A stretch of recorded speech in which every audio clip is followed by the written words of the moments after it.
Hola a todas, buenas tardes, bienvenidas. Muchas gracias a todas por vuestro interés en este webinario que dedicaremos a repasar la situación actual de Argentina, en concreto la situación de los derechos de las mujeres en ese país tras 9 años de implementación de la normativa que permite la autoidentificación de género por la aprobación en mayo de 2012 de la Ley 26.743 llamada de Identidad de Género. Desde Women's Human Rights Campaign teníamos mucho interés en abordar la situación de Argentina porque es uno de los países que habitualmente se pone como ejemplo de buenas prácticas en otras jurisdicciones en las que se plantea este mismo cambio legislativo. Es decir, en los países en los que se pretende crear un nuevo derecho para permitir el cambio de sexo registral a voluntad. Siempre se menciona de forma muy positiva y sin ningún tipo de sombras el caso argentino, el cual en contraste ha sido definido por Ana Julia Dilisio, nuestra ponente de hoy, como la dictadura del glitter.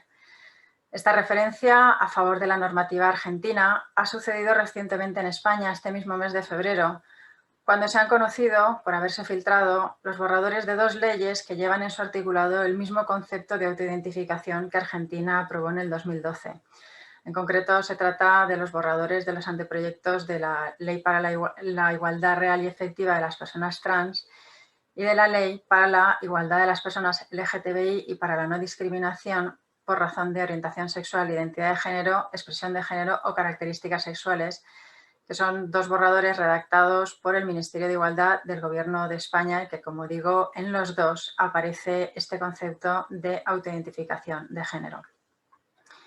Desde el transactivismo se acusa a las feministas de actitudes excluyentes, cuando no directamente de antitrans, por dar la voz de alarma ante los intentos de establecer este supuesto nuevo derecho que en realidad lo que hace es redefinir el concepto de mujer, que dejaría de basarse en la realidad material de nuestros cuerpos sexuados para pasar a depender de un sentimiento inefable, imposible de comprobar, que además es un cambio que tendría consecuencias concretas y reales en nuestras vidas al afectar directamente a la normativa ya aprobada para la igualdad entre mujeres y hombres o contra la violencia machista contra la mujer.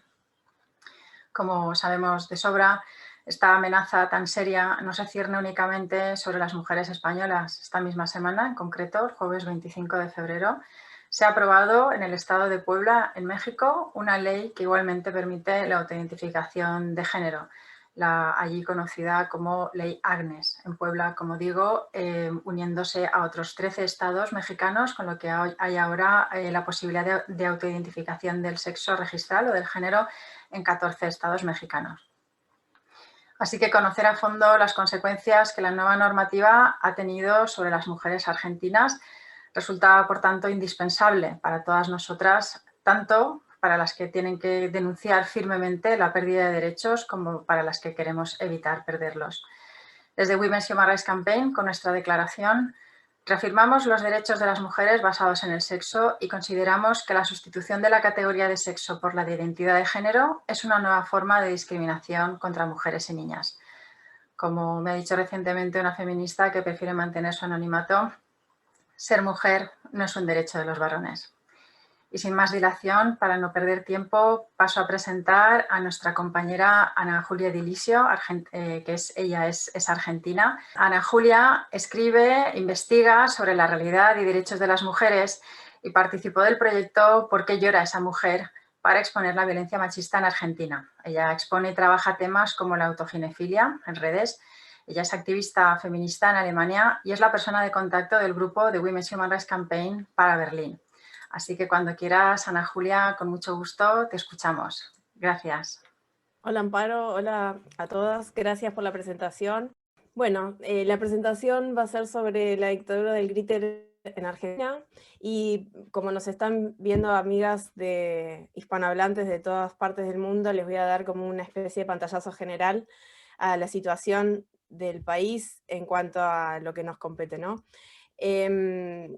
Mi presentación va a ser sobre el borrado de las mujeres y les comento que Argentina tiene en este momento alrededor de 45 millones de personas viviendo en el país, de las cuales 23 millones son mujeres y 22 millones son hombres, y la población que no está conforme con su sexo es exactamente de 40.000. Eso vendría a representar algo como el 0,08 de la población total, que es la cantidad de mujeres que mataron que asesinaron en los últimos 10 años. Argentina tiene la ley donde, como bien Amparo mencionaba, una persona que se sienta de otro género puede ir a la justicia, hacer el trámite y cambiar su género. Y este trámite se ha hecho 9.000 veces según la CELS.org, o sea que de toda la población que no está de acuerdo con su sexo, 9.000 han hecho el cambio. Y me parece pertinente hacernos la pregunta que nos hacen siempre, ¿no? ¿Qué es ser mujer? Bueno, las feministas diríamos hembra humana adulta, pero los hombres dirían cuando un hombre usa esta cantidad de maquillaje llamado mujer, y cuando una mujer usa esta cantidad de maquillaje llamada una puta. Y después, por ejemplo, tenemos al transactivista Caitlyn Jenner, que dice, por ejemplo, que la parte más difícil de ser una mujer es decidir qué vestir todos los días. Entonces a mí me gustaría empezar a mostrarles cómo es la situación en la Argentina después de tantos años de esta ley, hablando un poco, dando un poco de marco teórico, ¿no? Porque en qué circunstancias se dan estas cosas que estamos viviendo ahora. Yo lo relaciono directamente con la posmodernidad, ¿no? Con la posverdad. O sea, la humanidad venía creyendo en 4 pilares, que eran el cristianismo, el iluminismo, el comunismo, el capitalismo, como que estas cosas nos iban a llevar a ser una sociedad más justa, más felices, vamos a vivir todos bien, y luego la modernidad nos estafó, porque nos dimos cuenta que luego de las guerras no era así, no iba a ser nunca así, ya desconfiamos de estas verdades. Entonces, cuando cae el muro de Berlín, nos dimos cuenta que estábamos creyendo que íbamos a ser libres y viviríamos en paz, pero no iba a suceder. Entonces dijimos, no, creer solamente en una verdad no va a funcionar, creamos en todas las verdades, entonces que todas las verdades cuentan y todas las verdades son válidas. En este contexto, los hombres nos dicen que somos la otredad, que somos algo que nos ponemos y nos quitamos, que nos alquilan por pedazos como los vientres, y eso los hace progresistas. Que si se sienten mujeres, lo son. Y que como se sienten mujeres, son parte del feminismo, y como son parte del feminismo pueden tener acceso a espacios reservados y conquistados que nosotras, las mujeres, luchamos por décadas. Nos dicen que ser mujer es adoptar el género opresivo de las mujeres y romper barreras que las mujeres construimos en 300 años para protegernos y que nos violen y nos maten menos. Entonces, ¿qué es ser mujer en números, no? Que es un poco lo que yo digo que es la opresión por el sexo. Entonces, en el mundo, las mujeres representamos el 70% de la pobreza en el mundo. Aún así, contribuimos a 2/3 del PBI, percibiendo una remuneración del 20% del valor de nuestro trabajo. Y esto incluye las tareas domésticas que no son remuneradas y que son realizadas entre 2 y 5 veces más por mujeres que por hombres. Y en Argentina tenemos una población total de entre el 40 y el 60% que vive en la pobreza o en la extrema pobreza. El 41% de las mujeres jóvenes no es laboralmente activa, o sea, no tiene un trabajo, contra el 16% de los varones en la misma situación. Entonces, sumado a las responsabilidades que el género le da a estas mujeres, solo el 56% de las mujeres argentinas son activas laboralmente contra el 81% de los hombres. Y esto empeoró en los últimos años.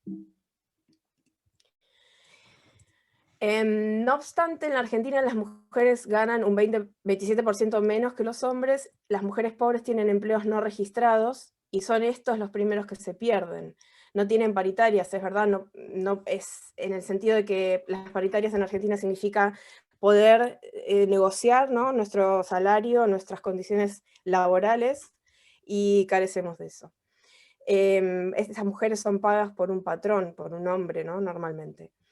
El empleo registrado tiene una brecha salarial de más del 50% con respecto a los hombres. O sea, inclusive los hombres que están en condiciones de no estar registrados laboralmente, tienen 50% más de sueldo que las mujeres en la misma situación.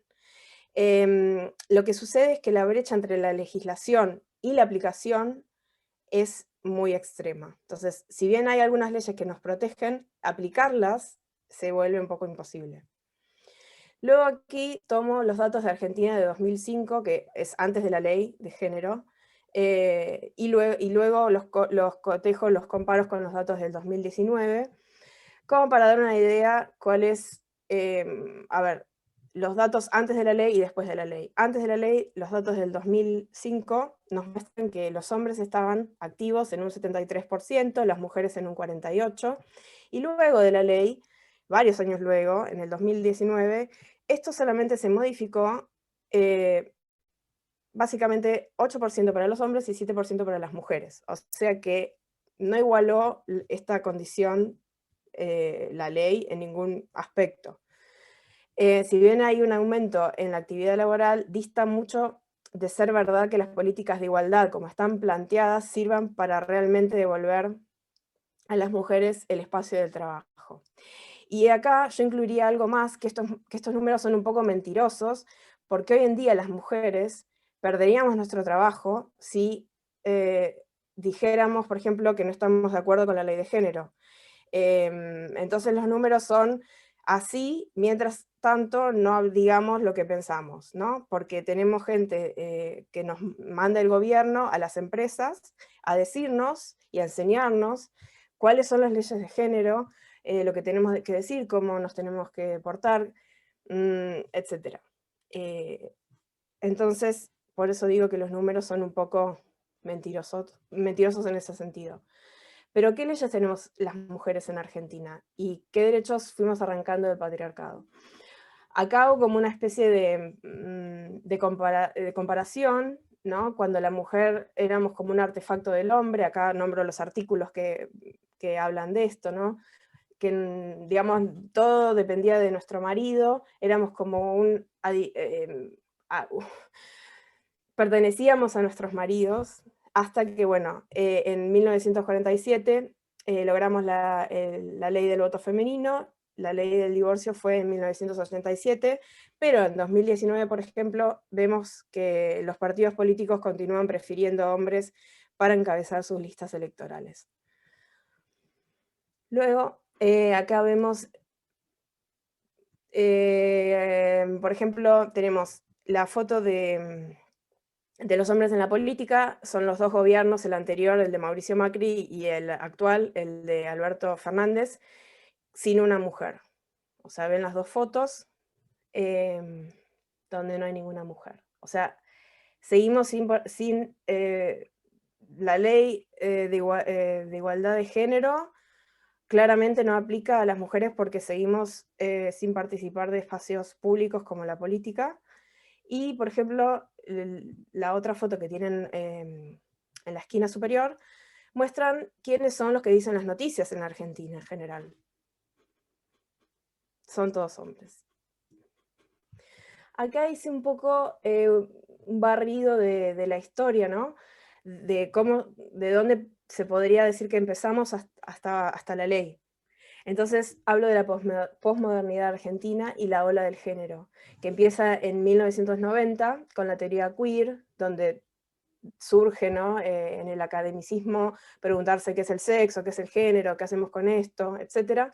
Hasta luego en 1995, donde empieza el transgenerismo a juntarse, la farma, las empresas, las corporaciones tecnológicas, para organizarse y penetrar las legislaciones de los países, ¿no? En Argentina nos compete el 2007, cuando se impulsa una especie de extremo reclamo de travestis, transexuales y transgéneros al derecho de la identidad y el derecho de la atención integral de la salud. Entonces, se juntan un montón de casos a través de amparos para que estas personas puedan tener el cambio de identidad y de nombre como un recurso de amparo, no porque en ese momento, hasta ese momento no estaba la ley, pero esta actitud, esta acción hace que se empiecen a empujar por estas políticas. En el mundo también, o sea, entre el 2005 y 2007 también se da en el mundo. Luego en el 2007, siguiendo esta línea, tenemos la ley de matrimonio igualitario, por eso fuimos el primer país en Latinoamérica en contar con esta ley, y nos dio como una especie de fama de derechos humanos, y bueno, fue todo muy lindo. Mientras todos estaban festejando, estaban ya avanzando con la agenda transgenerista de la ley de género, que permite alterar el sexo biológico en la documentación. Entonces ahora ya llega la ley de autoidentificación, ahí vemos a la presidenta Cristina Kirchner entregando las nuevas DNIs a los hombres autoginefílicos, y después acá hago como un reconto de cómo se aprueba la ley de identidad de género y, por ejemplo, la ley de aborto, ¿no? La ley de identidad de género fue sin debate social, se aprobó en 2012, nos tomó a las feministas un poco de sorpresa porque no sabíamos, fuimos el primer caso del mundo, entonces nos tomó un poco de sorpresa. Vemos que en el Congreso y en el Senado, por ejemplo, no hay nadie en contra, votando en contra, cosa rarísima porque es muy dividida la política argentina, o sea, es muy antagónica, y da un poco de rareza que en el Senado, por ejemplo, no haya nadie en contra, pero sin embargo, la ley del aborto, inclusive no siendo la que las feministas presentamos, tuvimos décadas de lucha, y en 2018 nos dieron de baja, no pasó al Senado, no pasó el Senado. Y ahora cuando la aprobaron el año pasado, también fue como una lucha eterna. Y luego van a ver una foto de Mauro Cabral, que tiene la organización GATE. Él está organizado, digamos, en Latinoamérica y en España. Tiene esta organización para los derechos intersex, trans, etcétera, pero se dedica también muy firmemente a ir contra críticos de género o críticas de género y, por supuesto, las feministas radicales. Luego, mientras todo esto estaba pasando en la Argentina, yo tomé estas tres teóricas, filósofas de la Argentina, y para mí no puedo decir que sea feminismo esto, entonces lo resignifico como femibuenismo de la posverdad en Argentina, que sostiene el patriarcado, ¿no? Porque, por ejemplo, en la primera foto tenemos a Dora Barrancos, que compara la opresión de la mujer y le pone pone en el mismo renglón a las otredades masculinas que no responden al mandato del hombre masculino en la sociedad. Luego tenemos a Rita Segato, que dice que el patriarcado es un sistema opresor sobre lo femenino. Admite que todas las voces valen dentro del movimiento. Esto responde al posmodernismo. Y lo personal no es ya político, lo personal es doméstico. Y el patriarcado no es el hombre, sino que es el patriarcado.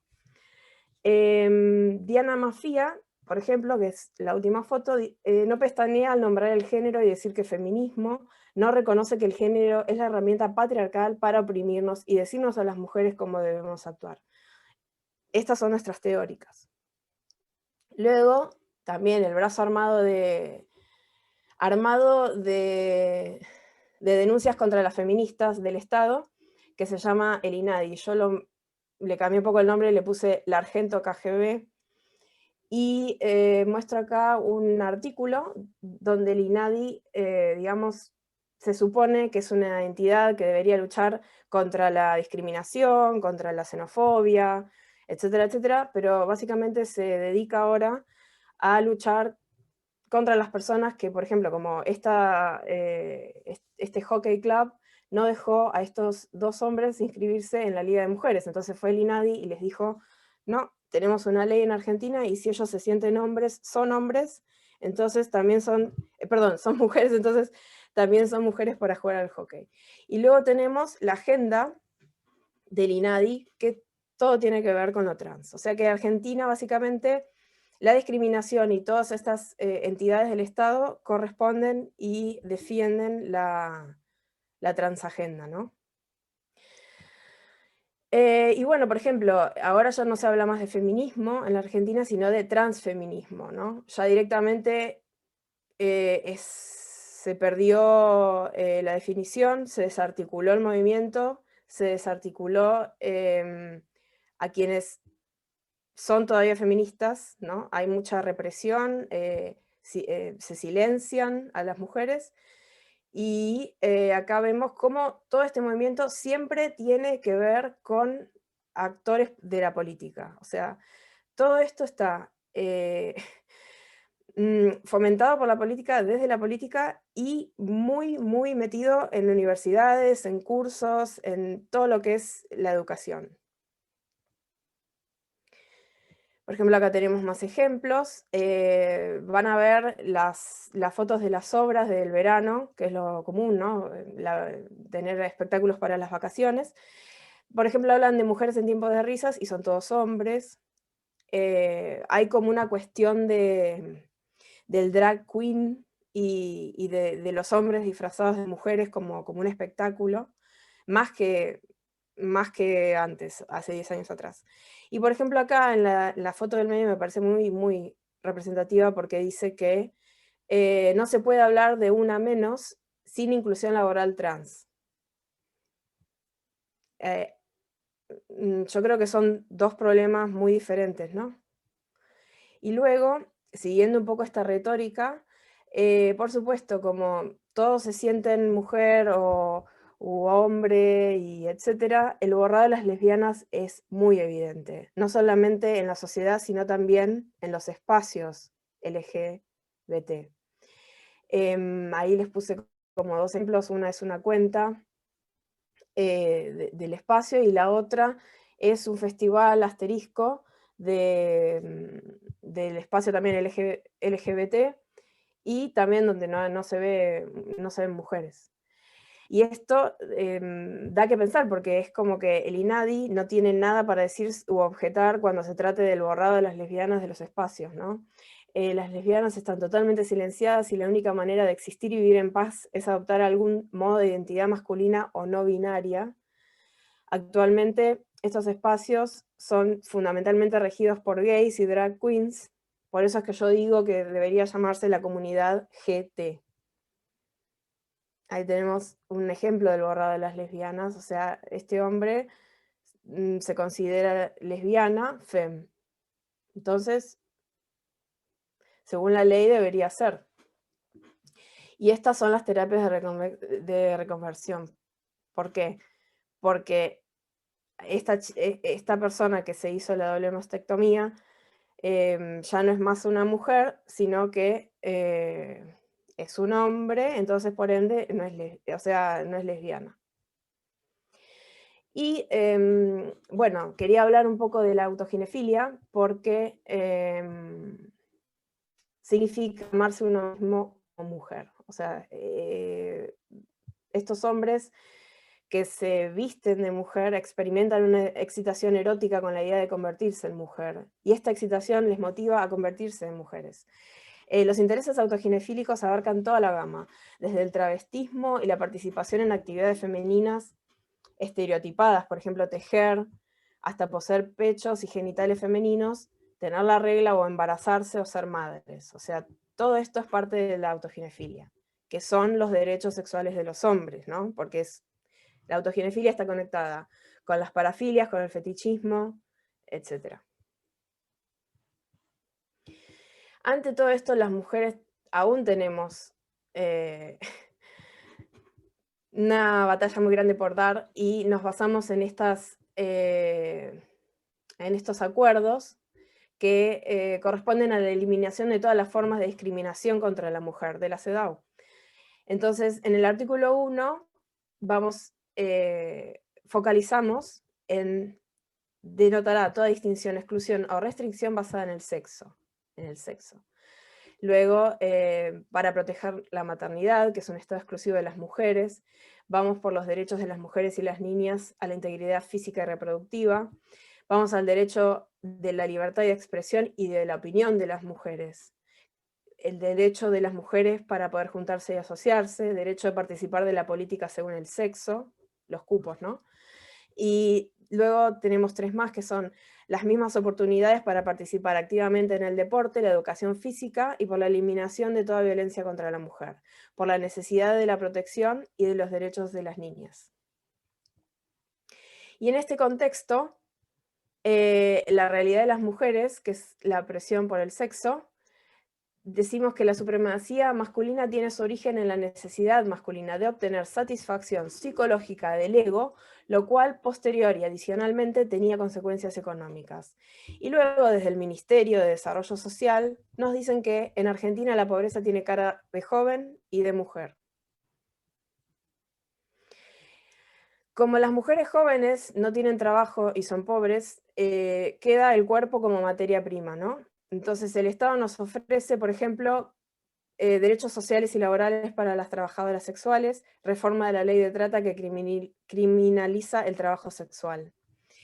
Argentina en papel es un país abolicionista, tiene unas reformas donde se permite la prostitución, pero lo que está penado es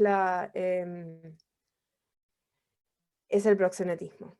Bueno, ahí hay un montón de otras, digamos, leyes por las que quieren pelear desde el gobierno, que son contra el genocidio trans, travesti, preservativos para las vulvas y cosas así.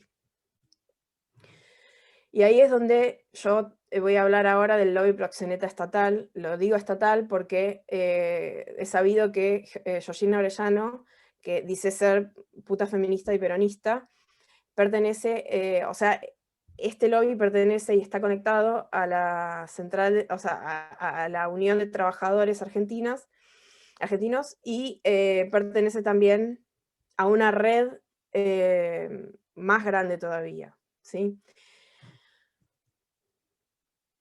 El lobby se llama AMAR, y esto, yo acá puse unas fotos de una entrevista de ella, que fue en 2014, donde ella dice que ellos saben dónde están las chicas secuestradas y violadas en prostitución y en proxenetismo, pero que ella no va a decir nada, porque nadie le ofrece nada a cambio. Entonces, ellas ya saben todo, pero hasta que no le ofrezcan algo, ella no va a decir nada.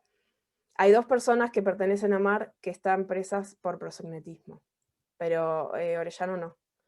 Luego acá vemos cómo se conecta el lobby proxeneta estatal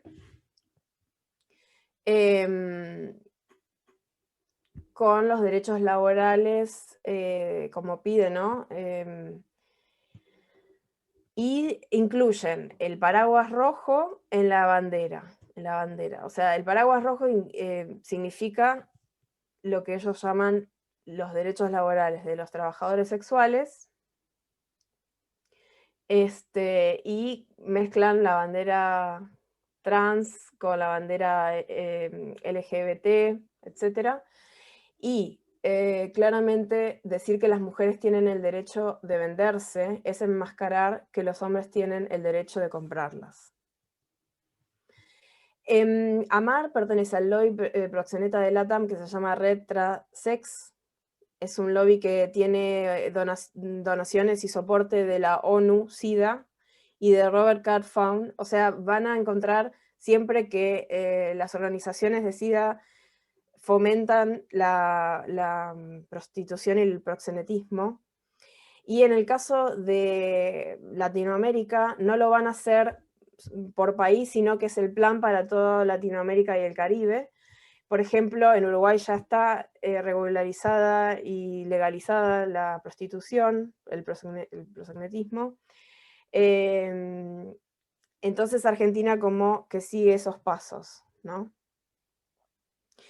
¿Cuál es la idea y por qué las organizaciones del SIDA como Fundación Huésped, de lo que voy a hablar a continuación, están o son relevantes para lo que estamos hablando ahora? Porque hay un plan de control de las mujeres en prostitución, las mujeres explotadas, de controlarlas cada 2 meses. Eso es lo que dice la ley uruguaya, por ejemplo. Entonces las mujeres cada 2 meses tienen que controlarse, tienen una libreta sanitaria donde dicen que no tienen enfermedades, entonces así los hombres que las van a consumir saben que no están enfermas. Lo que estas mujeres no saben es si los hombres están enfermos. Entonces Fundación Huésped tiene como una apertura de negocio con la prostitución para hacer los controles de SIDA, por ejemplo, ¿no? Entonces, este tipo de fundación, Huésped, se dedica principalmente, empezó siendo en 1989, quienes luchaban contra el SIDA, ahora también, por supuesto, ofrecen toda la agenda trans. No ahora también vemos ahí, hice como una especie de recuadrito, donde vemos que no solamente es algo que sucede en los países, porque por ejemplo acá esto es apoyado por el Reino de los Países Bajos, o sea, por Holanda. Después cuando buscamos un poco cómo se sostienen económicamente estas organizaciones, dicen por eventos, por cenas, por donativos, pero si se va un poquito más, se sabe que la Organización Mundial de la Salud aporta con ellos, la Panamericana también, UNICEF, la Unión Europea, el Banco Mundial, el Instituto Nacional de Salud de los Estados Unidos, entre otros. Y ellos ofrecen en el menú de la sucursal generista, como la llamo yo, las cirugías, por ejemplo, para que los nenes y las nenas que no se sientan conforme con su sexo puedan acceder a, por ejemplo, a recursos de abogados para denunciar a sus padres en caso de que sus padres no estén de acuerdo con, digamos, con esto, ¿no? Entonces los niños pueden recurrir a Fundación Huésped los conecta directamente con los abogados para que los niños puedan demandar a sus padres para que les permitan operarse, mutilarse el cuerpo y así, digamos, cambiar su género. Ofrecen también el bloqueo puberal, hablan de que hace 20 años estas medicinas se utilizan, lo que pasa es que mienten porque no dicen para qué se usan, que no es para esto, y por supuesto tampoco dicen que todo esto es experimental. Por supuesto se apoyan en los derechos humanos, como dicen siempre, y en los principios de Dios y Carta. Y acá también incluía Dumiso, que es uno de los feministas de derechos humanos en defender esto, pero además él está especializado en los derechos reproductivos de las personas homosexuales. Entonces, ahí es cuando tengo que hablar de la explotación reproductiva de las mujeres, de ver a las mujeres como máquinas de bebés, ¿no? Entonces en Argentina está prohibido, hubo hicieron un ajuste en la ley en 2016, si mal no recuerdo, para que una amiga sin dinero, es una subrogación caritativa, hasta se diría, entonces en estas condiciones se podría hacer, pero sin embargo van por la ley, ¿no? Ahí vemos un artículo del diario Clarín donde dice gestación por sustitución, se está presentando el proyecto, y después por supuesto está toda la propaganda de donar óvulos, de que ayudemos a las mujeres, de dar todo rosa y lila como para que sea mucho más atrayente, ¿no? Y después luego hice un print de algunos artículos de la ley, donde, por ejemplo, dice, finalidad, la presente ley tiene por finalidad garantizar el interés superior de los niños que nacen mediante esta técnica, establecer normas que otorguen seguridad jurídica al procedimiento de gestación por sustitución y a todas las personas que intervienen en el proceso, garantizando el pleno ejercicio de sus derechos. Claro, para proteger el negocio, ¿no?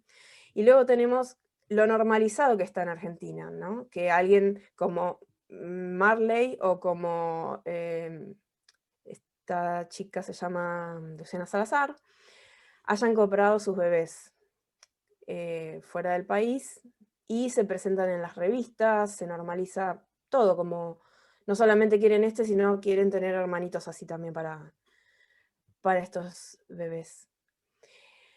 Cabe destacar que la subrogación modelo garantista que habla del bienestar de la madre cuando el amamantar posparto salva o ayuda a apaciguar la depresión posparto es muy difícil en estos casos porque los bebés son entregados y separados de sus madres, ¿no?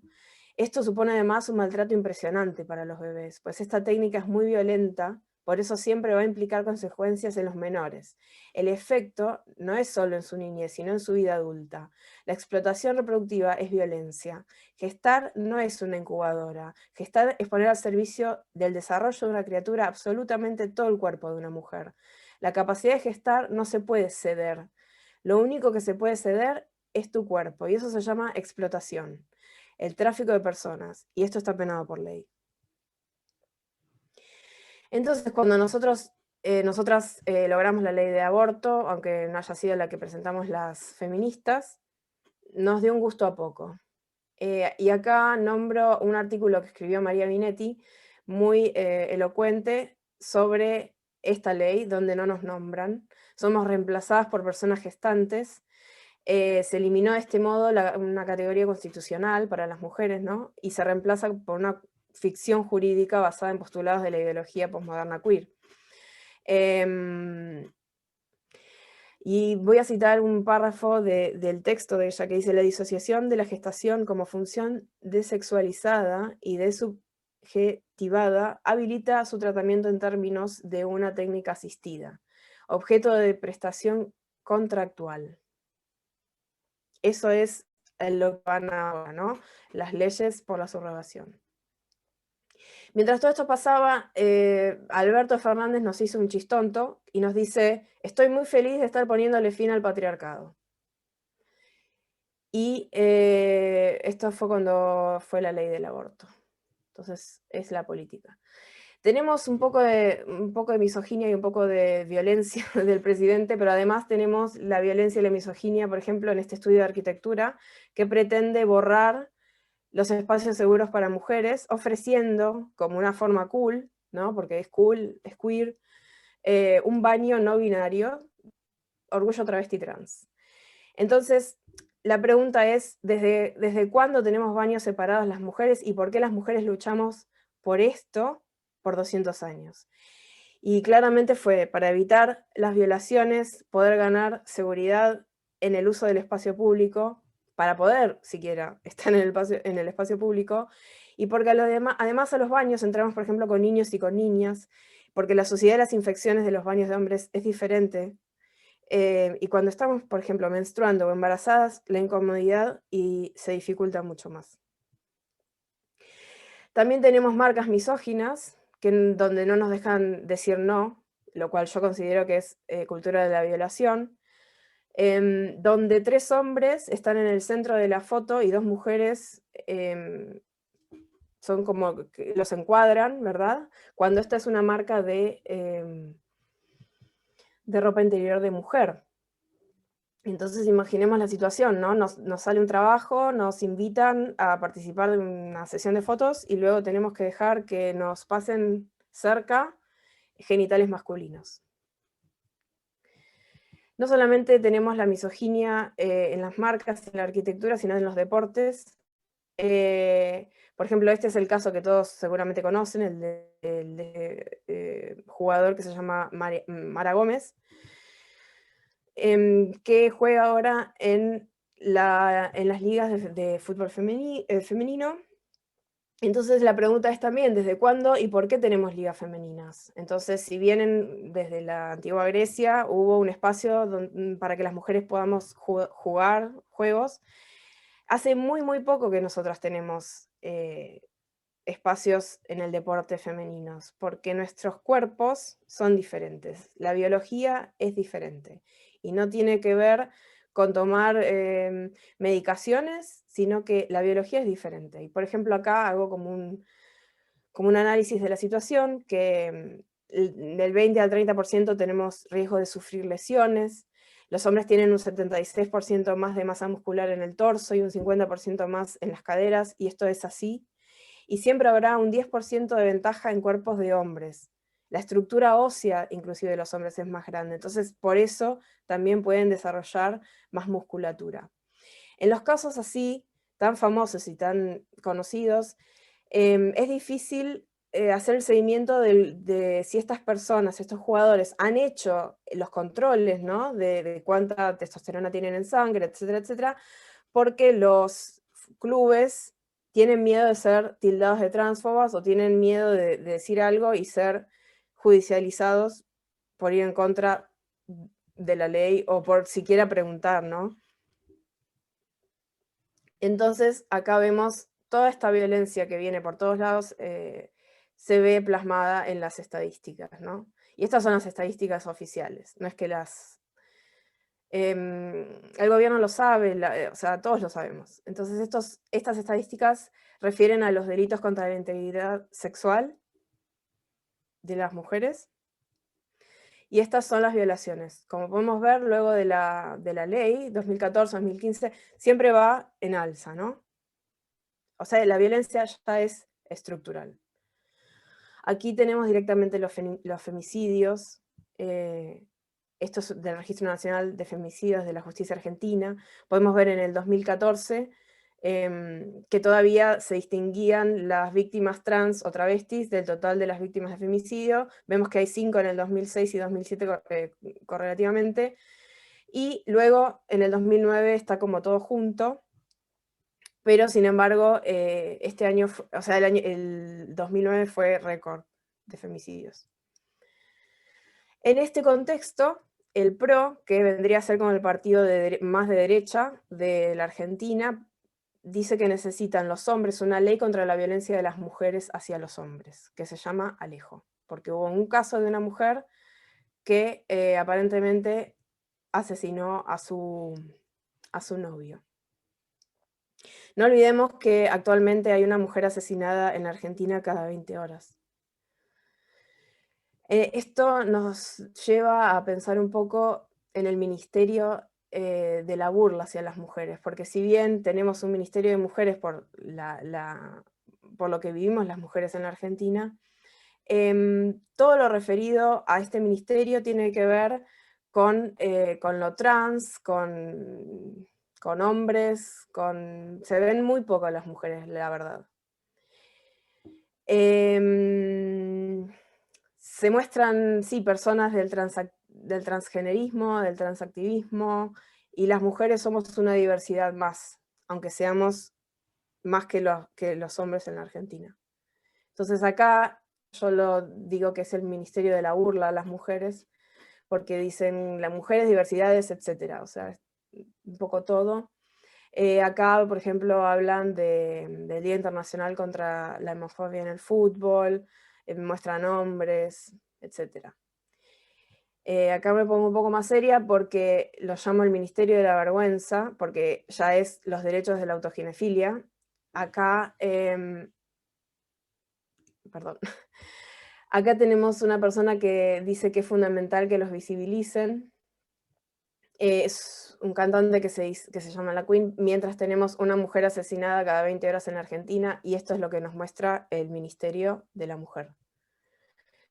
Luego tenemos de vuelta el Ministerio de la Mujer y todo lo demás, y acá ya lo llamo el Ministerio del Mal Gusto, porque seguimos teniendo una mujer asesinada cada 20 horas en la Argentina, pero nos dicen que los hombres, los travestis, pueden ser mamá, pueden experimentar la sensación de ser madres. Siguiendo un poco la teórica de esto, tenemos mujeres agredidas por estos transactivistas y la misoginia trans. Por ejemplo, este es el caso de quien se hace llamar Camila Zorra Villana en Twitter o Sosa Villada en sus libros, que atacó a la feminista Sole Aranzadi. Le ha enviado un montón de sus seguidores cuando ella estaba internada con su hijita en un hospital a agredirla, ¿verdad?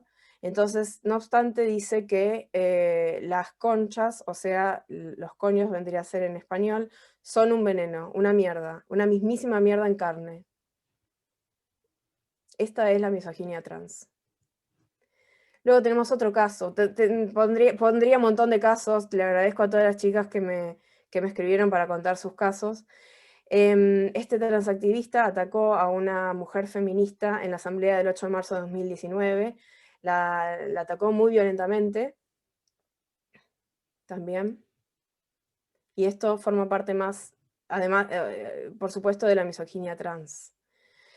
Y acá hablo un poco de cómo adoctrinan, ¿no? Desde los ministerios, el poder, la educación. Entonces nos dicen, por ejemplo, que las maternidades deseadas, diversas y libres de mandatos, todo es libre, todo es lindo, mientras nos siguen matando.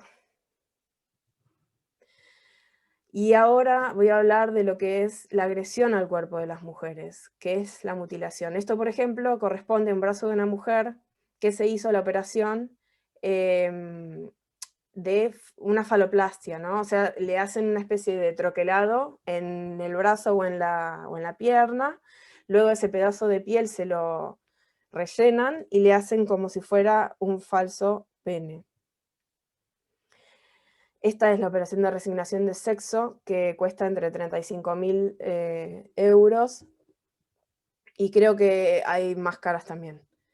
Es faloplastia y doble mastectomía. Lo contradictorio de todo esto es que la mutilación de los cuerpos está prohibida por la OMS y por ende la Argentina, porque el país aceptó dicho acuerdo. Sin embargo, la mal llamada resignación de género consiste en la mutilación genital y de mamas. Las personas que transicionan al género opuesto deben permanecer de por vida en tratamiento farmacológico, es decir, serán de por vida, o sea, tiene que de por vida consumir estas medicinas. La testosterona en las mujeres produce entre un 40 y 60% de problemas cardíacos, crecimiento de vello y cambio de la voz que no vuelve. Todas estas cosas son irreversibles. Luego, la dictadura del género continúa con la maquinaria del Estado, porque ahora, por ejemplo, lo último es que para sacar el registro de conducir, o sea, el permiso de conducir, se debe tener un curso obligatorio sobre el generismo para acceder al permiso. O sea, tenemos que decir si somos femenino, masculino, mujer trans, varón trans, travesti, transgénero, transexual, no binario, otro, prefiero no decirlo, ninguno, prefiero no decirlo. Hay un montón de oportunidades para esto y es obligatorio para tener el permiso. Y otra cosa que a mí me parece muy interesante incluir en esta presentación es cómo afectan estas leyes a las mujeres en situación de cárceles. ¿Por qué? Porque si bien las mujeres no somos somos un porcentaje muy pequeño en cárceles, estas mujeres tienen que convivir con quienes se sientan que sean mujeres. Esto incluye, por supuesto, a estos hombres. Entonces, una mujer que ya al estar en una situación de cárcel, encerrada, sin poder escapar, etcétera, tiene que convivir además, por ejemplo, con alguien que haya violado, un hombre que violó, un hombre que mató. Si mientras se considere mujer, el sistema penitenciario toma los datos del documento de la persona. Entonces, tenemos que el 95% son varones, o sea que son casi, y 800 son las mujeres en las cárceles, o sea, son mucho menor, o sea, son, por ejemplo, hay 100.000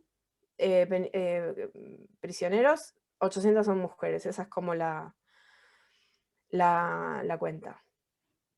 Por eso a mí me parece extremadamente difícil la situación en particular de las personas y de las mujeres en las cárceles.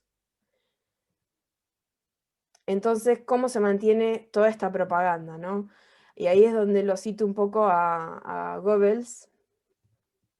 Y yo estoy convencida totalmente de que todas las dictaduras terminan, inclusive esta. Ya las propagandas, los puntos de las propagandas de Goebbels yo creo que las conocen, pero por ejemplo, la simplificación del enemigo único, TERF, reunir diversos adversarios en una sola categoría o individuo, TERF, feminista radical. Si no puedes negar las malas noticias, inventa otras que te distraigan, que distraigan a la gente, como por ejemplo cuando fue lo de Kira Bell, que fue como un cachetazo para el transgenerismo. De golpe sale Ellen Page diciendo que es trans, o no sé ahora cómo se llame. Luego el principio de la exageración y la desfiguración, ¿no? Exagerar todo, nos vamos a suicidar, existimos, no nos borren, etc. La propaganda debe ser popular, adaptando a su nivel al menos inteligente de los individuos. O sea, eslóganes fáciles. Esto, por ejemplo, en alemán es Kauf nur bei Deutschen. Eso es lo que empezaban a poner, significando de que solo compren a los alemanes, ¿no? Las mujeres trans son mujeres, solo compren a los alemanes. Una radio sola para dominarlos a todos. Y acá sigue los puntos de la propaganda de Goebbels, que dice que un número pequeño de ideas y repetidas incansablemente, ¿no es cierto?, no generarán fisuras.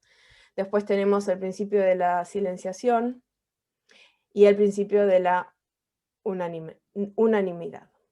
Y ahí encontré una fotito que representa un poco lo que nos pasa a las feministas, ¿no? Nos cancelan Twitter, nos cancelan Instagram, nos bloquean Facebook, nos cierran las cuentas. A Posy Packer le cerraron el Zoom hace poco por discursos de odio y cosas. Entonces, el principio de todo el mundo tiene que pensar igual. ¿Cómo terminó la nuestra? ¿Cómo terminó nuestra dictadura? Y mujeres tenían que ser, o sea, todos la conocen, son las madres de Plaza de Mayo que a pesar de las armas y a pesar de todo empezaron a caminar en círculos en la Plaza de Mayo para reclamar las injusticias que estaban viviendo, la represión y todo lo que nos estaba sucediendo como país. Así que me parece importantísimo que las tengamos a ellas presentes porque eran mujeres, porque tenían miedo, porque estaban sufriendo todo lo que estaba pasando y aún así salieron a marchar. Y esta dictadura también se va a terminar. Gracias.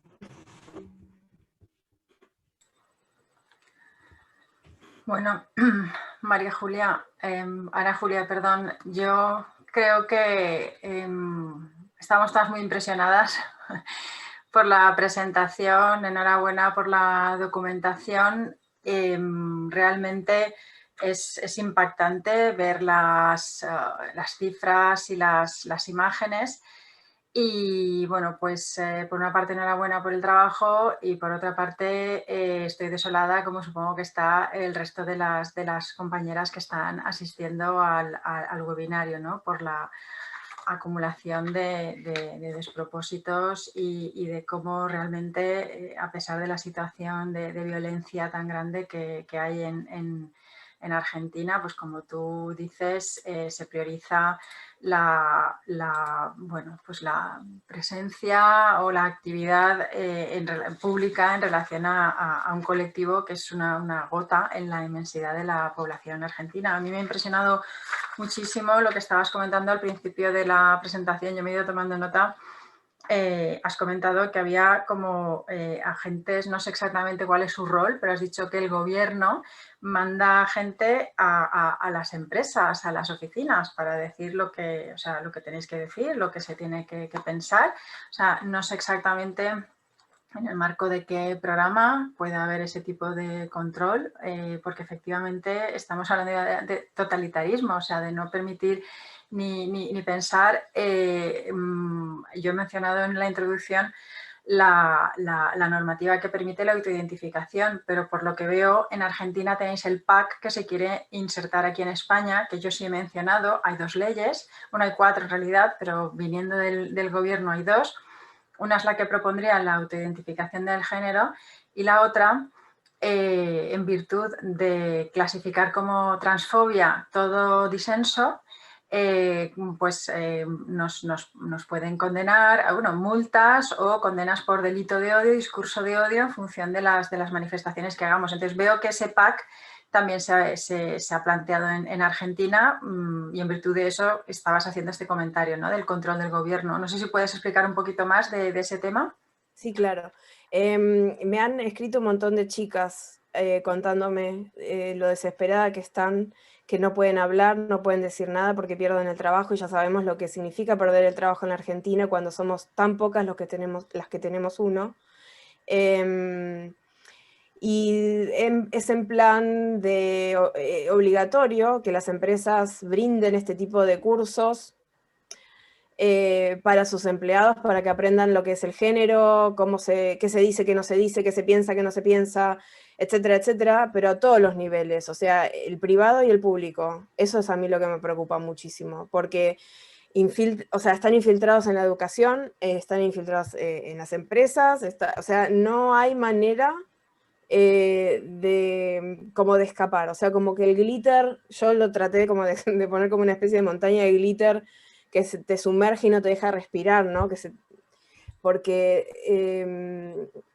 solamente yo de hablar en un grupo de gente que me conoce de hace muchísimo tiempo, no me contestan o sienten que soy de extrema derecha, cosa que no es así. Alguien que es matemática científica me dice que un chico puede embarazarse, cosas así. O sea, ya está tan metido en no poder decir que no, en no poder ser la que va en contra de toda esta ola de glitter, que se transforma en es una dictadura. Totalmente. Totalmente, realmente, en fin, es un panorama desolador. Pues pasamos, si quieres, a las preguntas, que tenemos un montón. Queríamos empezar por una pregunta en relación bueno, pues que gran parte del queerismo, por una parte has mostrado todo lo que es las relaciones entre el lobby queer y el lobby proxeneta, cómo está avanzando, ¿no?, la agenda proxeneta en Argentina. Pero también, paradójicamente, hay una parte que se ha apropiado de la bandera abolicionista, según tengo entendido. ¿Cómo afectaría al feminismo y a la causa abolicionista el hecho de que su bandera haya sido también apropiada, ¿no?, por esta ideología que al mismo tiempo, bueno, parece que es que se niegue a penalizar al putero, ¿no? ¿Cómo lo ves tú? Esta es una pregunta muy importante porque ser feminista abolicionista en Argentina no significa lo mismo que ser feminista radical. O sea, yo me ha pasado de hablar con chicas abolicionistas y hablar de género, por ejemplo. Entonces yo creo que ahí está donde se va infiltrando esta ideología, ¿no? O sea, como que podríamos hablar de capas, ¿no? Está mal pegarle a una mujer, sí, genial. Está mal matarla, sí, genial, estamos todos juntos. Pero luego cuando realmente se va a la raíz de la opresión de la mujer y lo que nos pasa, nuestro problema real, hay un parate enorme y una presión generalizada, cultural, donde no nos deja llegar a la raíz de nuestro problema. O sea, porque por todos lados hay telenovelas, la televisión, las radios, los portales, todo vende lo mismo. O sea, es lo mismo replicado, o sea, es como una radio realmente que siempre dice lo mismo. Entonces, claro, inclusive en el feminismo y en el abolicionismo termina penetrando esto, desgraciadamente. Pues, en fin, como te digo, estoy un poco desolada, siento a lo mejor tener el tono un poco bajo, pero bueno, afortunadamente hay feministas valientes como tú denunciando esto. Está nuestra compañera María Binetti representando a Women's Human Rights Campaign en Argentina, y entiendo que, bueno, que el movimiento feminista sigue plantando cara. Si quieres pasamos a otras preguntas que tenemos de la audiencia. Hay algunas y si quieres las agrupo, porque hay 3 o 4 preguntas referidas a la autoginefilia. Una, por ejemplo, preguntaba si todos los hombres autoidentificados como mujeres son autoginefílicos, y otra lo relaciona con el patriarcado, si has observado algún tipo de cambio a partir de esta embestida misógina transgenerista que evidentemente es autoginéfila. Había otra que preguntaba cómo está considerada la autoginefilia médica o psicológicamente en otros países y según la OMS, que si en España sigue siendo trastorno. Entonces, no sé si tienes información a este respecto o, bueno, la información que puedas compartir de estas preguntas, pues bueno, sería de interés para la audiencia. Sí, claro. A ver, claramente, si se aprobaría la autoginefilia, que es algo real, que sucede, hay estudios hechos sobre esto, todo el lobby, todo caería, ¿no? Porque diríamos, bueno, no, No es que nadie nace en el cuerpo de nadie equivocado, no es que tenemos mentes y espíritus de colores que nos dicen quiénes somos, sino que hay problemas o situaciones que nos refieren a una autoginefilia. La autoginefilia hay 4 tipos, ¿no? Una es la del comportamiento, como decíamos, ¿no? Me imito lo que es una mujer o lo que hace una mujer, que no dejan de ser estereotipos de género. La anatómica, los que se operan, los que se modifican, la fisiológica y la de transvestirse. Entonces, ese análisis, digamos, es lo que abarcaría la autoginefilia. O sea que, según un estudio que se hizo en Suecia, de 30 años, dice que inclusive las personas que hacen cierta transición del género, porque el sexo no se puede cambiar, no les mejora la situación de vida, o sea, no les mejora nada, ya es una cuestión que tiene que ver más con el terreno quizás psicológico, y es por eso que se hacen otras investigaciones y otros estudios como el de la autoginefilia, ¿no? Porque se supo que después de un estudio de 30 años en Suecia, no cambia, al contrario, hace la situación de estas personas peor, porque estas personas siempre tienen la ilusión de decir, ay, cuando tenga pelo largo y cuando me parezca más a una mujer, voy a ser feliz. Y cuando llegan a ese estadio que permite la ciencia, ¿no? Que es a partir exactamente de estas épocas, del 70 en adelante, se dan cuenta de que no cambia nada, de que siguen siendo los mismos, que tienen los mismos problemas y no se pueden solucionar. Ujú. Así por lo menos, no todos. Muy bien, pues estaba otra pregunta en relación a lo que has mencionado respecto del aborto, si las feministas que lucharon por la despenalización del aborto en Argentina, si también apoyaban el transactivismo. Y yo recuerdo que has comentado que había un proyecto primero que se descartó en el 18 y que después el proyecto aprobado en realidad ha venido por otra parte que sí que está en relación. Si quieres ampliar un poquito al respecto. Sí, esa es una pregunta interesante porque el aborto hace varios años que se viene convirtiendo como en el eslogan del feminismo argentino. Argentina, antes de que se aprobara esta ley, que si bien no nos nombra, y etcétera, etcétera, hay un montón de cuestiones para hablar, Argentina tenía unas leyes pésimas con respecto al aborto, comparables con las peores condiciones de países como de África.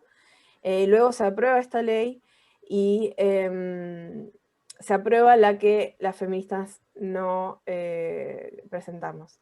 Pero lo que te quiero decir con esto, para responder la pregunta, es que sí, básicamente todos, y digo todos con no, porque hombres también que se dicen aliados, estaban empujando por esta ley. O sea, fue una ley como muy de progresismo en la Argentina, de que las mujeres teníamos que abortar, y como hay una rama muy grave, o sea, grave sí, pero grande también, de conservadurismo en la sociedad, se transformó en eso, ¿no? En una sociedad partida entre los conservadores que querían que no haya ley de aborto y los que sí. Entonces, se generó que este bando y todo el mundo, digamos, mezclado en eso. O sea, si estamos del lado del progresismo, ya no era tanto el aborto o no aborto, era el progresismo o el conservadurismo. Entonces ahí feministas y no feministas se han aliado. Sí, no sé si te contesto la pregunta. Bueno, yo sé que en la redacción, yo cuando vi que se permitía abortar a las identidades con capacidad de gestar, estuve a punto de caerme de la silla, con lo cual sí que entiendo que la participación del lobby y no tanto del feminismo ha sido importantísima por la propia redacción que va dejando rastro en el articulado, ¿no? Que eso pues, es evidente que no ha salido de una posición feminista porque no mencionar la palabra mujer en la ley del aborto es una situación extraordinaria, vamos, que no habríamos dicho hace años que pudiera ser posible realmente, ¿no? Exacto. Entonces, por todo esto que estás comentando, ¿no? De los distintos, has enseñado las imágenes de esta Fundación Huésped. Hay una pregunta en relación, preguntaba que la posmodernidad no explicaba por sí sola el auge en todos los países del transgenerismo y preguntaba qué fuerzas y lobbies apoyaban este movimiento y para qué. Y yo creo que lo podrías a lo mejor enlazar, bueno, con esto que estabas comentando, pues si quieres ampliar un poquito respecto a la financiación, ¿no? Que tú creas que pueda estar interviniendo, si tienes información al respecto, en concreto de Argentina. Sí, o sea, lo que pasa es que si bien el impacto es en Argentina, Argentina es como el primer caso de tener la ley, son poderes que no tienen límite, o sea, no tienen, no es de este país, Claro. o sea, en Argentina es que impactó primero y ahora tenemos las consecuencias, ¿no? En el país. Pero todos estos lobbies pertenecen al lobby farmacéutico enorme, a Pritzker, bueno, ya los conocemos a todos, pero digo, son tanto la farma como la tecnología y todos los demás que puedan sacar rédito de esto. No olvidemos que la prostitución es el segundo negocio más grande del mundo después de la venta de armas. Entonces, claro, de la prostitución salen las organizaciones de SIDA que pueden generar dinero de ahí, sale la farma, o sea, la medicina para operar. Pensemos, pensemos cuánto significa esto, ¿no? El otro día estaba leyendo las estadísticas, significa 110.000, creo que eran dólares, por persona que le cuesta al Estado una operación de resignación de sexo. O sea, imagínate el negocio. Y eso es nada más la operación. Después la persona tiene que estar de por vida, medicalizada, o sea, testosterona o las hormonas. Es un negocio de por vida, es por eso que atacan a los niños, porque al atacar a los niños te aseguras que 80 años que van a vivir, no sé cuánto, van a ser tus clientes. Claro. Es terrorífico, efectivamente. Estoy buscando, porque como te digo, hay preguntas que se repiten y por no repetirte directamente, entonces hay varias preguntas en relación a la resistencia feminista, por decirlo así, o cómo estaría reaccionando el feminismo a este ataque tan frontal, ¿no? Bueno, que directamente estamos desapareciendo de las instituciones y de las normas en Argentina. No sé si puedas comentar un poco al respecto de los grupos feministas que estén defendiendo la definición de mujer en base al sexo y en contra de estas teorías. Hay una resistencia que se está organizando, está creciendo día a día, pero todo tiene que ser muy cuidado. Esa es la impresión que yo tengo, porque tenés una ley, tenés un aparato enorme que va en contra tuyo. O sea, hay todo un aparato ya preparado para que no digas nada y sofocarte. Entonces las feministas que están en la Argentina y que son feministas tienen que hacer un trabajo muy arduo de juntarse, de organizarse, de juntar las leyes y los recursos para poder defenderse. Lo que pasa es que, claro, si las leyes mismas van en contra tuya, es muy difícil, pero no es imposible. Las chicas se están agrupando y se están consiguiendo recursos. Bueno, pues por lo menos nos queda un poco de esperanza. Hay una pregunta en relación a que cómo, bueno, perdona, esto se repite con lo anterior, ¿no? Sobre la organización en Argentina para saber sobre la lucha feminista como estas leyes. Sí que lo de la ley Agnes en Puebla, que no sé si conoces, es un comentario desde México, ¿no? Claro, hace una pregunta para ver un poco cómo están reaccionando las feministas o compañeras allí en México, que decían que no veían cómo esa ley vulneraba los derechos de las mujeres. Yo creo que esto has estado respondiendo evidentemente con todas las diapositivas, pero pregunta ella un poco cómo se pueden unir las mexicanas y formar redes de apoyo. Porque, bueno, pues te estaba comentando que se siente un poco desolada al respecto. Entonces, sin dar información que sea, como estabas mencionando ahora precisamente, esta resistencia feminista, sin dar información a lo mejor así muy visible, pero algunos tips para las compañeras de otros países que quisieran empezar, pues eso, la resistencia igualmente en sus comunidades. Yo diría conectadas todas. No somos países, no somos feministas argentinas, feministas mexicanas o españolas. Estamos todas conectadas. Somos la fuerza de las mujeres, somos el poder de las mujeres. Entonces, que nos mantengamos conectadas sin importar el país, porque todas estamos viviendo lo mismo. Uh-huh. De nuevo preguntas al respecto de bueno, pues como comenta Karina, que bueno, que en Latinoamérica hay una maldita disonancia cognitiva colectiva, con lo cual es como que las mujeres no somos hembras humanas adultas, sino un sentir, ¿no? Y que esta propaganda se está utilizando.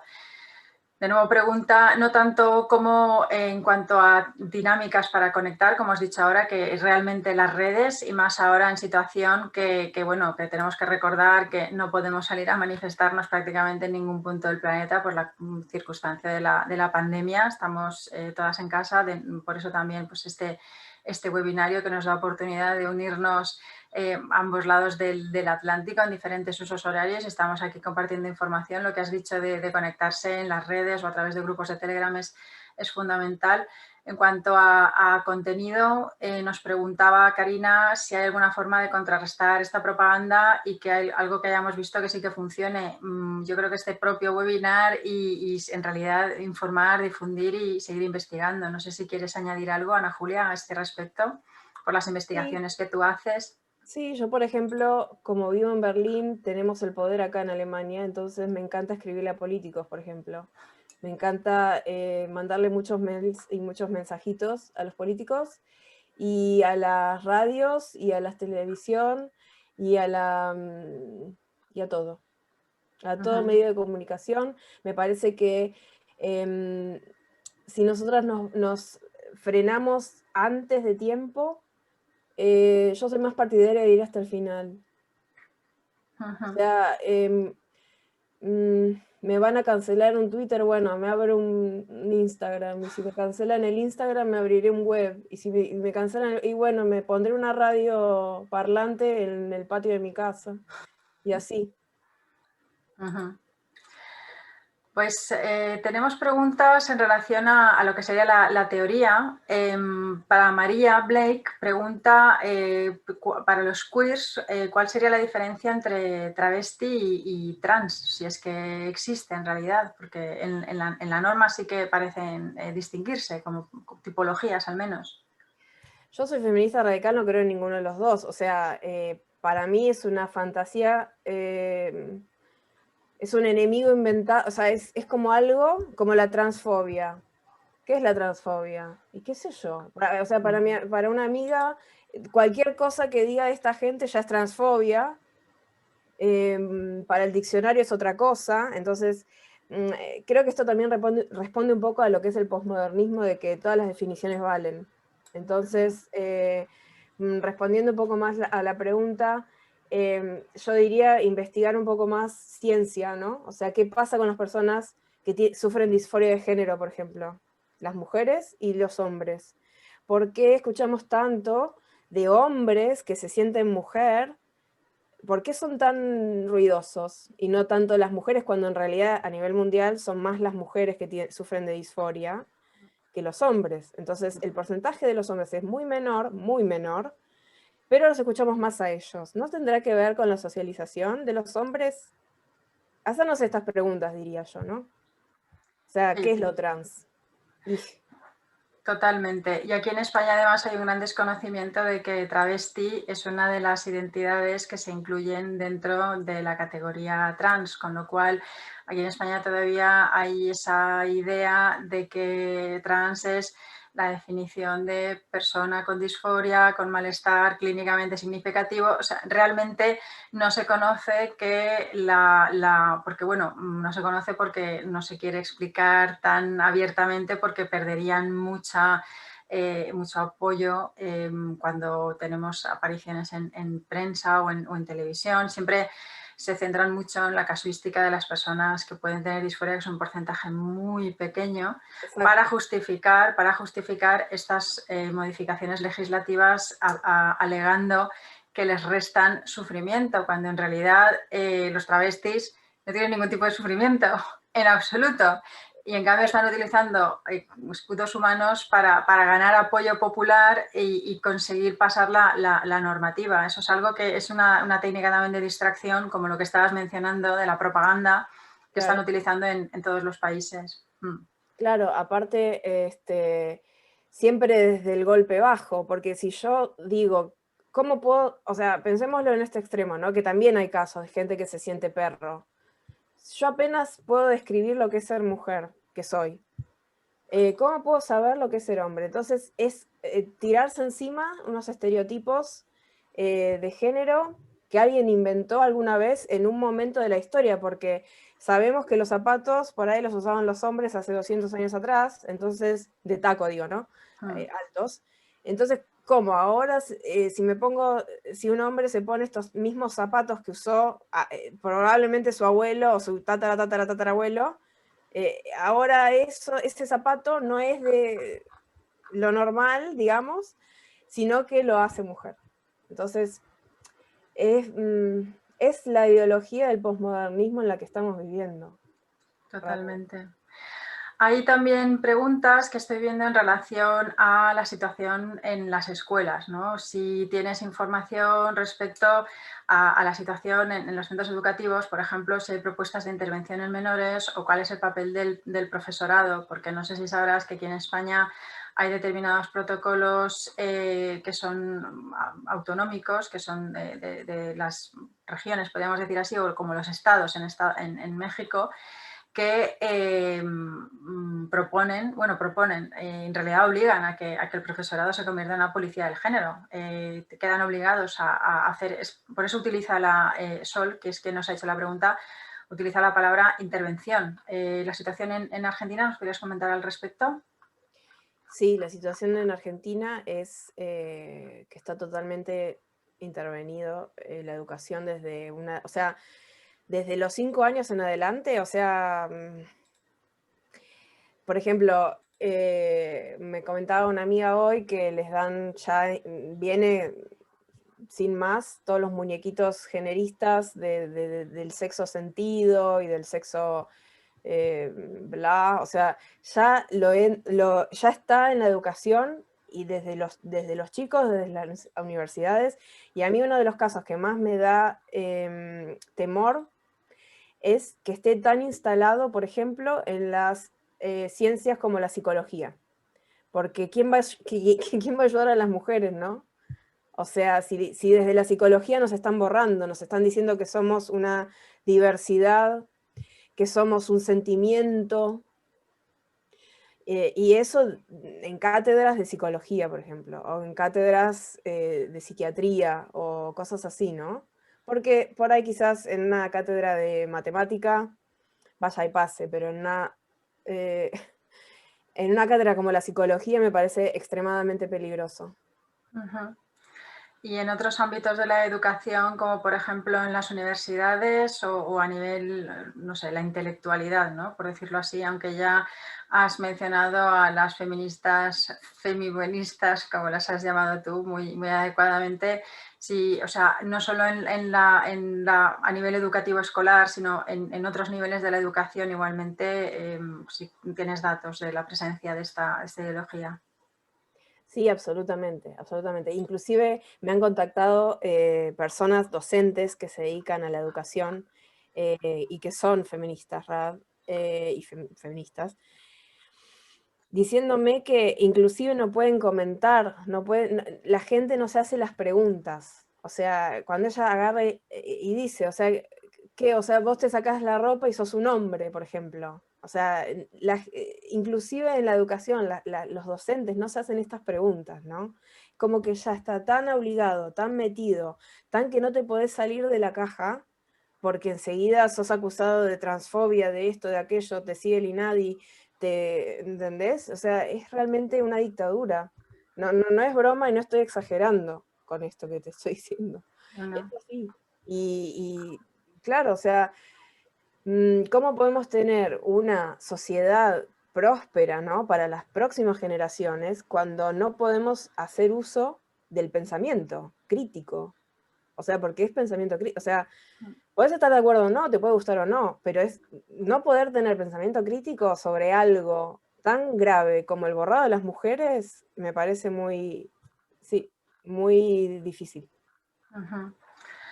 Pues te quería preguntar por otra cuestión que aparece, es en relación al programa, me parece que es el programa radial Futurock, que entiendo que será un programa conocido en Argentina, no tengo referencias. ¿Qué influencia tiene ese programa Futurock en la coedización de los jóvenes? ¿Tienes información? Sí, Futurock corresponde a, digamos, a lo que es el peronismo cool, el peronismo joven, ¿no? Malena Pichot, Bimbo Godoy, Julia Mengolini, etcétera, etcétera, etcétera, etcétera. Que, digamos, otra vez es lo mismo de siempre. Son propulsores, o sea, se fundó esta radio para ir en contra del gobierno de Mauricio Macri y tener un poco de voz que sea contraria al gobierno de Mauricio Macri. Entonces se funda, es una radio comunitaria de internet, donde están los chicos jóvenes de 30, 20 conectados. Hice, por supuesto, como es cool y es progre y son cómicos y son divertidos y están en Netflix y están en todas las plataformas, son muy seguidos por los jóvenes, básicamente. Entonces tenemos a las mujeres que yo nombré anteriormente para un público un poco más grande, ¿no? Desde 40, 50, 60, 70. Y luego tenemos el otro modelo del mismo modelo para los jóvenes. Entonces es cool hacer un videoclip, por ejemplo, donde Bimbo Godoy está actuando como si fuera un proxeneta, por ejemplo, siendo mujer, con otra mujer y con otro hombre. O sea, cosas así. O sea, se vende mucho esa idea de pro prostitución, todo liberal, liberal, liberal, como si fuera de izquierda, cuando es neoliberal y completamente conservador y bueno, creo que respondí a tu pregunta, ¿no? Exacto, sí. Nos pregunta Liz Aguirre sobre Argentina. Sí, o sea, a ver, esta pregunta literalmente dice: ¿podrías opinar sobre Argentina y su falta de diferenciación entre teoría queer y la lucha de mujeres? No sé si tiene sentido la pregunta para ti desde la posición argentina. Yo creo que lo que por ahí se refiere la pregunta es que no hay teoría feminista, que es Butler. Vale. Básicamente es Butler. Aunque solamente leen un libro de Butler, porque en el segundo libro de Butler ella medio que dice, no, paren, esto está bien en las ideas, pero paren un poco que hay una realidad material. Y luego, pero ellos, o sea, la Argentina, bueno, en Argentina digo, se basan en un libro de ella. O sea que también siente un poco de violencia de género, inclusive contra Butler, con todo lo que no me gusta leerla, porque se la toma ella también de rehén de todo esto. Ella, bueno, ahora está seguramente mega millonaria y viaja por el mundo, pero digo, también es un poco desfasado. O sea, se quedaron con un pedacito de algo que ella escribió una vez en el 90. Uh-huh. Sí, toda la obra de ella. Comprendo. Y si quieres, como última pregunta, porque bueno, habíamos intentado plantear un webinario de 90 minutos para no agotar a la audiencia, que en otras ocasiones hemos hecho algún maratón, y tú, como hoy estás sola, estarás agotada. Nos pregunta Minerva si hay algún tipo de datos oficiales sobre el número de menores que transicionan. No sé si las cifras se recogen, si es fácil hacer seguimiento o si realmente es imposible. No sé si tienes información al respecto. Lo que tenemos sí es el dato final, no tanto discriminado por menores, sino el dato final de todos los que realmente hacen el trámite, que son 9.000. O sea, y dentro de esos 9.000 debe haber menores. Lo que yo sí sé es que no es tanto lo común en la Argentina, sino que como por ahí en otros países, ¿no? Que sucede en Canadá o en Australia, sucede más, o en Reino Unido, ¿no? Que sucede principalmente en menores, sino que en Argentina sucede más en gente mayor. Esa es la diferencia por ahí con otros países. Uh-huh. Pues acabamos respondiendo a las preguntas de Ariel e Isabel, que bueno, Ariel preguntaba si Ana Julia pertenece a alguna colectiva en la que podamos seguir su trabajo, y bueno, en la presentación yo sí que he dicho que eres la persona de contacto de Women's Human Rights Campaign, pero en Berlín, con lo cual tú eres argentina, pero aunque bueno, hoy nos has hecho una presentación fantástica sobre tu país, tu activismo lo estás desarrollando más en Alemania, ¿no? Y Isabel nos preguntaba que en qué medidas son necesarias las organizaciones transnacionales, cómo hacer para aumentar esta resistencia transnacional, también que cómo nos podíamos organizar con Women's Human Rights Campaign. Y yo en ese sentido pues invitaría a todas las mujeres a que las que no lo hayan hecho ya, que firmen la declaración, que por favor que se la manden a todas sus amigas, compañeras, conocidas, porque tenemos que defender la definición de mujer en base al sexo y bueno, que nuestros datos de contacto están en la página web de Women's Human la web es womensdeclaration.com, es la web de Women's Human Rights Campaign, la organización, y en el apartado países hay los distintos países en los que hay representación y están los datos de contacto. Entonces, a través de Argentina podrán contactar con María Vinetti, nuestra contacto en ese país, y bueno, para contacto con Ana Julia, pues a través del mail de Alemania, en ese sentido, aunque sí que le rogaría que le escribiesen en inglés, porque creo que la compañera no habla español, la persona de contacto, pero bueno, o a través de Argentina le podría hacer llegar la información a Ana Julia. No sé si quieras... O me escriben directamente por el Instagram, que es como donde más estoy. El Instagram de Alemania sería el de Women's Human Rights Campaign Alemania. ¿Quieres escribirlo en el chat para Sí, claro. que te quieran seguir? Claro, este es el mío personal y luego tenemos el de Alemania. Esto es en Instagram. Muy bien. Y yo diría así, que sigamos armando la red enorme que estamos armando acá en la Women Human Rights Campaign. Somos muchas, estamos por todo el mundo, nos estamos juntando, todas padecemos de lo mismo, así que ya eso nos une. Y hay que perder el miedo, basta con el miedo. O sea, no creer las cosas que nos dicen todo el tiempo. Ahora la presión se va a volver peor, la violencia va a ser peor, la censura va a ser peor, porque ya saben que no pueden mantener la mentira. Entonces es evidente que lo único que les queda es esto, es la fuerza. Pero como yo creo en la presentación que todas las dictaduras caen. Esperemos que así sea. Pues vamos a despedir a todas las compañeras que nos han estado acompañando una tarde de domingo, que eso es un gran mérito, demuestra mucho interés. Muchísimas gracias a todas, sobre todo muchísimas gracias Ana Julia por tu tiempo y por la investigación. Y bueno, pues os esperamos en una siguiente edición. Todavía no hemos decidido el tema, pero intentaremos en las próximas semanas, os convocaremos a un nuevo webinario en español para defender los derechos de las mujeres y especialmente la definición de mujer basada en el sexo. Hasta luego, buenas tardes y cuidaos mucho. Gracias, un saludo.